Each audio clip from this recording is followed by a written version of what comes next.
अस्सलाम वालेकुम व्यूवर्स, कैसे हैं आप सब। आई होप आप सब ठीक ठाक होंगे, मज़े में होंगे, फिट फाट होंगे। आज मैंने बनाई है जी रबड़ी, और ये बहुत ही मज़े की बनी थी, बिल्कुल सेम जैसे मार्केट से मिलती है वैसा इसका टेस्ट था। सिर्फ कलर का फ़र्क था क्योंकि उन्होंने इसके अंदर आर्टिफिशियल कलर यूज़ किया होता है, तो मैंने इसके अंदर कोई भी कलर यूज़ नहीं किया। बाकी सेम टेस्ट था। तो आप लोग ज़रूर ट्राई कीजिएगा और मुझे फ़ीडबैक लाजमी दीजिएगा। अगर आपने मेरा चैनल अभी तक सब्सक्राइब नहीं किया तो मेरे चैनल को सब्सक्राइब कर लें और साथ बेल आइकन को भी दबा लें ताकि न्यू वीडियो का नोटिफिकेशन आपको टाइम पे मिलता रहे।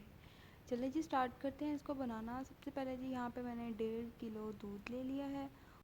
तो उसको शुरू में थोड़ी तेज़ आंच पे इस तरह से जब बॉयल आने तक पका लिया है, और जब ये इस तरह से बॉयल होना स्टार्ट हो गया है तो मैंने चूल्हा जो है वो हल्का कर दिया है। ठीक है।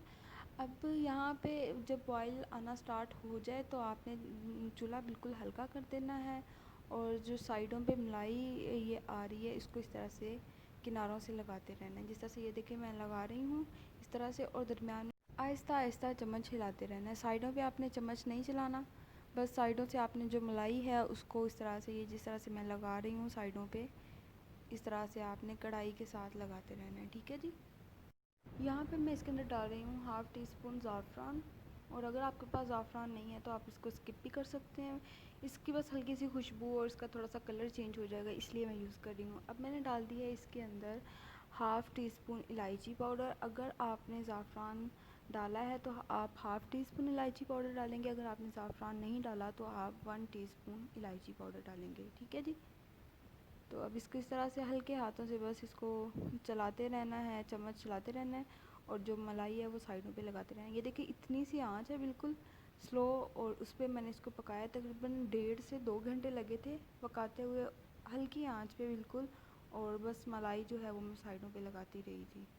अब मैं इसके अंदर डाल रही हूँ चीनी। मैंने यहाँ पे 2 चम्मच चीनी यूज़ की है, तो मैंने थोड़ी सी बचा ली थी उसमें से, दोबारा से मैं चेक करके फिर बाकी की मैंने डाल दी थी।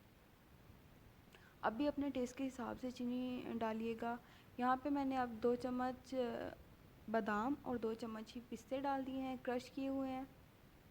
इनको अच्छी तरह से मिक्स कर लेंगे, और अब मैं चूल्हा जो है वो बंद कर रही हूँ और इसको ज़रा ठंडा होने देंगे। हाँ जी, तो ये ठंडा हो गया है, और अब इस तरह के चम्मच के साथ ये जो साइडों पे हमने मलाई लगाई थी वो एहतियात के साथ सारी उतार लेंगे। बस कोशिश करें कि ये टूटे ना ज़्यादा, ताकि वो जो लच्छा सा है वो रबड़ी में आता है वो आए। लेकिन यहाँ पे मैंने इसको तोड़ लिया था चम्मच की मदद से। अगर आप लोग नहीं तोड़ना चाह रहे हैं तो फिर आप इसको हल्के हाथों से मिक्स कर लीजिएगा चम्मच के साथ।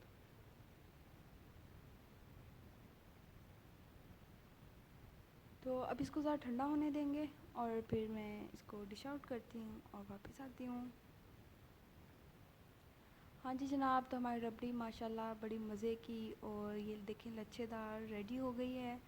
आप लोग इसको ज़रूर ट्राई कीजिएगा, ये बहुत ही मज़े की बनी थी। बिल्कुल इसका टेस्ट मार्केट जैसा था, हम मार्केट से जो लेके खाते हैं बिल्कुल सेम वही इसका टेस्ट था, और आप लोग ज़रूर ट्राई कीजिएगा। बस आपने कोशिश करनी है कि आप स्लो आंच पे इसको जितनी देर चाहे लगे, लेकिन स्लो आंच पे आप इसको बनाएं। अगर आंच मीडियम होगी तो ये जलेगी, जला हुआ टेस्ट बिल्कुल भी अच्छा नहीं आएगा। अगर आपको आज की ये मेरी वीडियो अच्छी लगी है तो प्लीज़ इसको शेयर करें अपने फ्रेंड्स के साथ, फैमिली मेम्बर्स के साथ, लाइक करें, कमेंट करें, मेरे चैनल को सब्सक्राइब करें। मिलेंगे अगली वीडियो में, तब तक के लिए अल्लाह हाफिज़।